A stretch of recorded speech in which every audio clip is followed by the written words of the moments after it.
ಹರೇ ಶ್ರೀಕೃಷ್ಣ. ಶ್ರೀಮದ್ ಭಗವದ್ಗೀತೆ ಅಧ್ಯಾಯ 12 ಶ್ಲೋಕ 12. ಶ್ರೇಯೋ ಹಿ ಜ್ಞಾನಮಭ್ಯಾಸಾತ್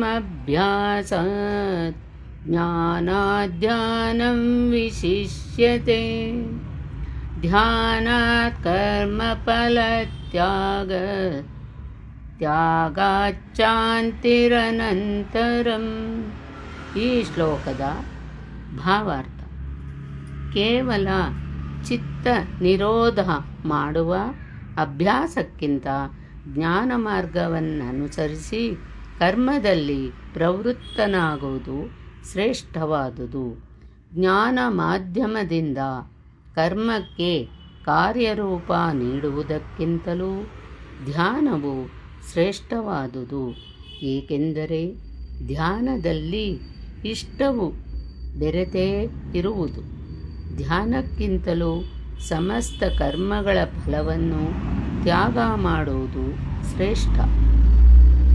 ಏಕೆಂದರೆ ಇಷ್ಟಕ್ಕೆ ಸರ್ವಸ್ವವನ್ನು ಸಮರ್ಪಿಸುವುದರೊಂದಿಗೆ ಯೋಗದ ಮೇಲೆ ದೃಷ್ಟಿಯಿಟ್ಟು ಕರ್ಮವನ್ನು ಅದರ ಫಲವನ್ನು ತ್ಯಾಗ ಮಾಡುವುದರಿಂದ ಅಂತಹವರ ಯೋಗಕ್ಷೇಮದ ಹೊಣೆಗಾರಿಕೆ ಇಷ್ಟದ ಮೇಲೆ ಬರುವುದು.